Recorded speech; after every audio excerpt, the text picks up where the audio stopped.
Chris White, you have been playing a game you were very excited to play, Battlefield 1, have you not? I certainly have, Adam, and it's been incredibly interesting because I wasn't expecting for especially the campaign to be as powerful and as kind of emotionally resonant as it was, just in terms of the story. Which I'm not going to talk about because that'd ruin it for everyone. It would be very unfair. Can I ask you a question about it? Yeah, because I've played a bit of the story. Is there a single through line through it, or because the way I understand it, there are I think 6 stories within the game, and each one you play different characters in different places. You do. Is that right? Yeah. So there's the kind of the prologue, which is it was in this kind of gameplay video they released just before, which is basically on this battlefield, and it's very clever at kind of recreating that feel as best as they possibly can, where you'll be under heavy fire, you'll die, and then you'll move into another person's body on the battlefield, so it'll skip to another person, and then you'll be in the middle of this horrible fight with 5 soldiers overpowering you, and you'll die again, and then it'll move to someone else, and it sets the scene and the tone brilliantly by showing how brutal and it's almost like you're playing a horror, Adam, because it's so horrific. But in terms of the story, there are no links whatsoever. They're very separate stories set on in different countries, and you can actually play them out of sequence. You don't have to play them one by one, which is quite good. So if you find in one particular part tricky, then you can move on. But it's amazing how they've managed to make each story interesting as gripping as the last. Normally there's always kind of a dud where one may not be as good as the other, but they're all incredible, and how they've done that. The voice acting is phenomenal. The stories are all kind of based on real stories, so they've just adapted them, and there's a real kind of feeling of friendship and unity in it, and they've fitted it perfectly into the story. But yeah, I've been blown away by the single player, to be honest. I'm really impressed with it. Yeah, there's a couple of things I noted even from just my limited play with it that I was quite surprised by. I don't want to say reverence, because reverence seems, when in reference to war, is a weird thing to say, but yeah. I think respect. When I saw the pre-release stuff, I was a bit concerned. I was like, this seems a bit. Well, I thought it almost seemed disrespectful to the war, as it were. But it actually, I mean, from the bit I've played, it's quite the opposite. It actually seems very respectful, and I haven't finished playing the campaign, but I'm curious to if that continues, like, or does it? Because obviously there's again, horrible word to use in reference to the fantasy angle here, like that when they show the like I've literally just been playing some multiplayer, and you have horses come in, and and there's planes, and it's like loads of rockets hitting at the same point. You know what I mean? I'm curious to see if the rest of this, because the other thing I was gonna say is it's fairly difficult. I thought. It's not as easy as it looked like. It's quite tricky quite early for me. I was impressed by the difficulty. No, you're right. I think is it the part where this kind of you have to infiltrate that town and kind of go recon. I loved that. That was the moment it starts to get tricky for me, and there are moments literally where you're swearing at the telly because they're so difficult. But when you get in the right mindset, as best you possibly can, because it's not real. But you just have to be as cautious and as smart as possible. But the kind of going back to the respect thing, they completely respect it. They never glorify it. It's like the first time you watch Saving Private Ryan, and they go onto the beach and you're horrified by it. They always make you terrified of it, and it's a lot of respect to the people that fought in it as well, because there's a lot of kind of talk about what they went through and the kind of sacrifices they made, and they talk about how horrific it was in between the levels, and at the end of each kind of mission there's a little recap of the reality of that.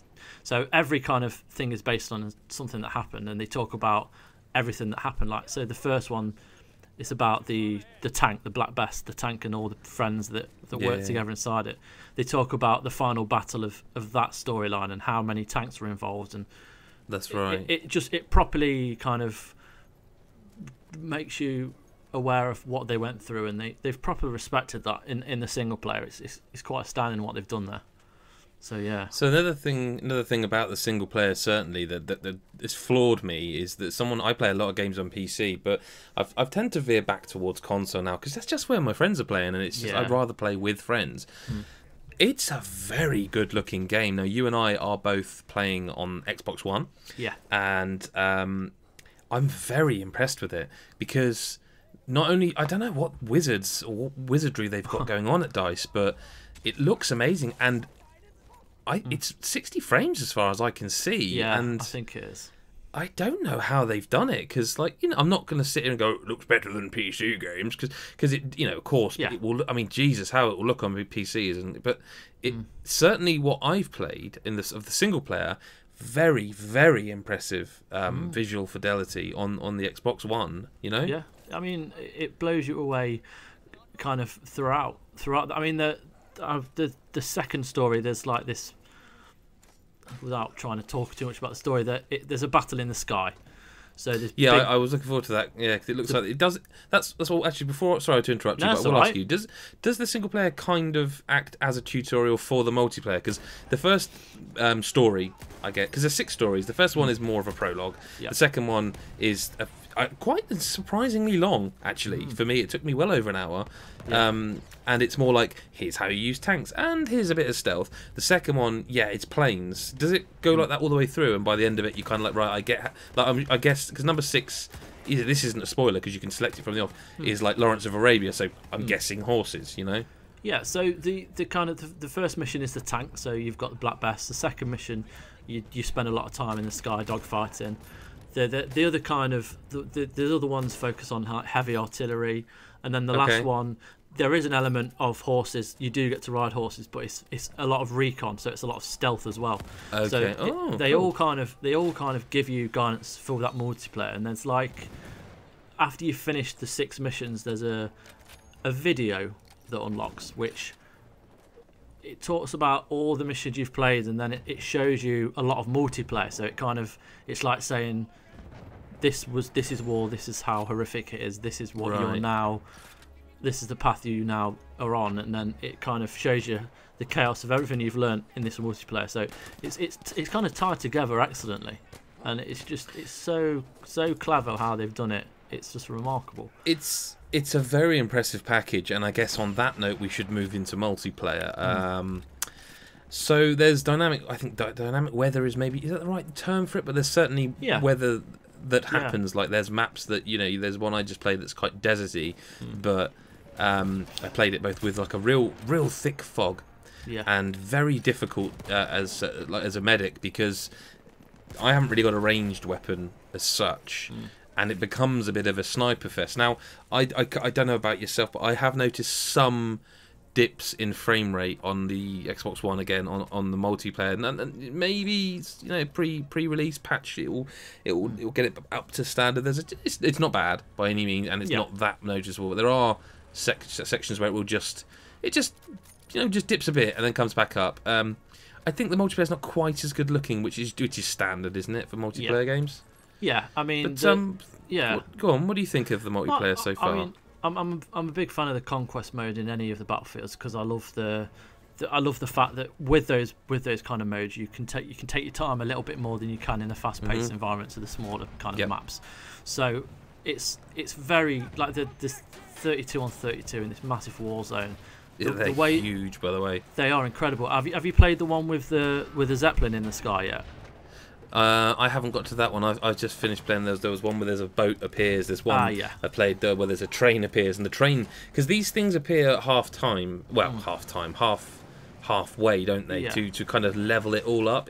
So the losing team gets that power thing, whatever you want to call it. Yeah. So I mean, they feel very much like the AT-ATs in the Star Wars Battlefront. So they take a lot of time to destroy, but you can destroy them, and when you take down an airship, it just falls on the battlefield. So anything underneath it is it's just epic scales we're talking. It's just it's come on leaps and bounds, and it isn't as good looking as a story, but when you're running through those battlefields and you're all over the places, there are if you do spend a minute just looking at it, you can see there is so much detail that's been put in, even if it isn't quite on top of on par with the single player. But in terms of kind of the battles themselves, when you can get on, they're incredible. There's just so much to them, and the different classes work really well this time round, and it's just they do. But I was going to say there is that thing, and this is something I complain about all the time in these games, and it's certainly not the developer's fault, it's certainly not the publisher's fault, but at the moment, and this is pre-release, so that although there are people playing EA Access, we're playing full retail copies. I should say this is the final game with all the maps we're playing, but it has got that thing that Battlefield always has, which is people don't play it like a Battlefield game. Like I was playing just now, and my class is and always has been medic, and I'm running around picking people up, getting the odd kill. I'm not brilliant at it, but my role has always been the medic, so I'm healing people. But it's like people don't expect that, so they don't take the heal. They just run off. So now I can see take the heal, And on top of that, I'm seeing like a lot of medic icons appear.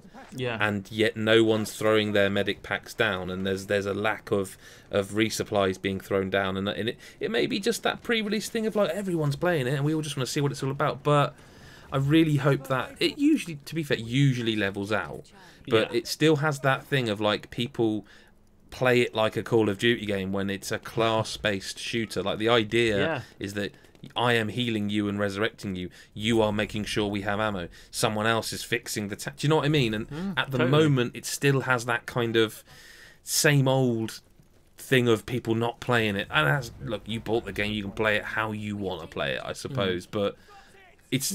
I would say personally that even though I'm incredibly impressed with Battlefield 1, it still does remain an online game that you're going to have more fun playing with people you know than on your own, Yeah, definitely. I mean, I'm looking forward to just spend more time in the multiplayer. I mean, the kind of the main thing I was looking forward to the most was the single player, and that's a very rare thing. Really? And I mean, it's a very rare thing in kind of like first-person shooters nowadays, where the stories aren't as kind of important, whereas they have proper gone full on with this, and it isn't as long as other games. It doesn't really matter to me about the length. We know that we get a lot of shorter games now, regardless of the genre. There's a lot of there's collectibles galore from what I can tell within the game. Like I missed the load, and I don't know how, but there just seems to be a lot to get at. There's so many of these field manuals which you can unlock to kind of help you with modifications in the multiplayer. But when you're in the middle of these missions and you're trying to take out the enemy, if you want to look for them, fine. But not 1 minute did I think, you know what, I'm going to search this area for collectibles, because you're always constantly in a fight.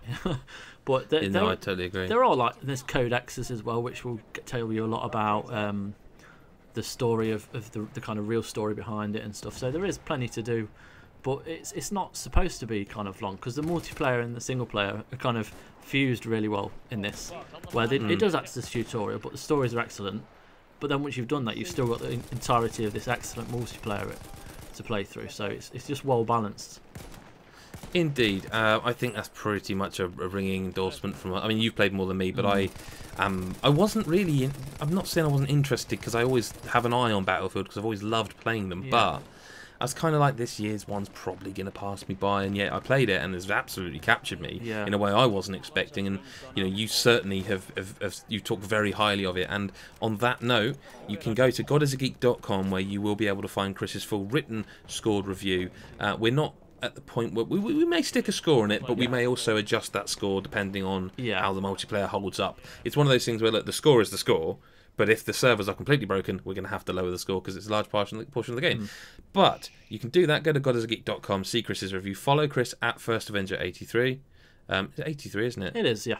Yeah, now, I always worry I get that wrong. I'm at GodisaGeek, and of course you can follow the GodisaGeek at GodisaGeek. If you do enjoy what we've discussed here, if you've looked over the channel and you thought, they're quite cool, I like their stuff, they're funny, but they know what they're talking about, it's interesting, blah, blah, blah. If you like us, patreon.com/GodisaGeek, and if you even £1 or $1 a month helps us continue to make this kind of content. And finally, obviously, I have to say it, and I'm sorry, but I have to say it, do like, do comment, and do subscribe. But the most interesting one of them for me is comment. If you're going to be an arse, don't bother. But if you actually have something to say, I'd love to hear, and I know Chris would love to hear, what you think of Battlefield 1. We'd love to talk to you about it. So do that.